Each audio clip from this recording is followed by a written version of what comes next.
Jafrabad Rajkot ST બસમાં ચાલુ બસે બેભાન થયેલ યુવકનો નર્સ દયાબેન મકવાણાએ જીવ બચાવ્યો।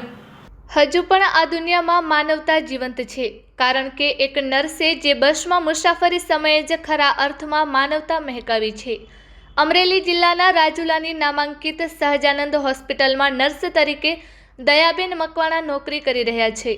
નર્સ દયાબેન મકવાણાએ જેઓ જાફરાબાદ રાજકોટ એસટી બસ રાજકોટ જઈ રહ્યા હતા અને તે સમયે બાબરા શહેર નજીક પહોંચતા અચાનક જ બસમાં કેવિનભાઈ નામના યુવક અચાનક બેભાન થયા હતા।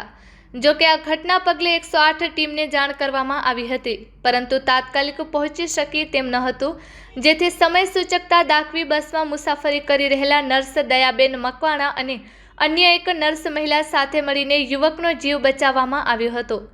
નર્સ દયાબેન મકવાણાએ બેભાન થયેલા યુવકને CPR આપી ચાલુ બસમાં જ યુવકનો જીવ બચાવ્યો હતો। ખરા અર્થમાં દયાબેન મકવાણાએ માનવતાનું ઉત્તમ ઉદાહરણ પૂરું પાડ્યું છે। મુસાફરોએ દયાબેન મકવાણાની સેવા કાર્યને બિરદાવી હતી। કહેવાય છે ને, હજી પણ દુનિયામાં માનવતા જીવંત રહી છે।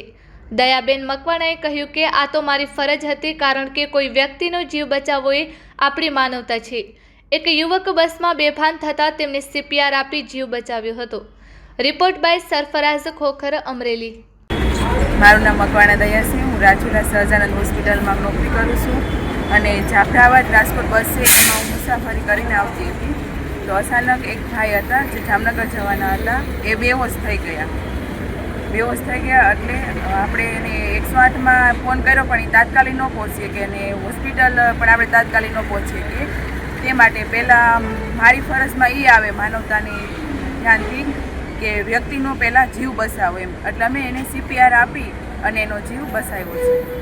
કે આપણે આજુબાજુ અથવા આપણે મુસાફરી કરીએ ત્યારે કોઈ પણ વ્યક્તિને આવી રીતના બેહોશ થઈ જાય તો આપણે તાત્કાલિક હોસ્પિટલ કે એમ્બ્યુલન્સ નથી આવી શકતી, તો આપણે પહેલો આપણો ધ્યેય એ છે કે એને CPR આપી અને આપણે તેનો જીવ બચાવી શકીએ।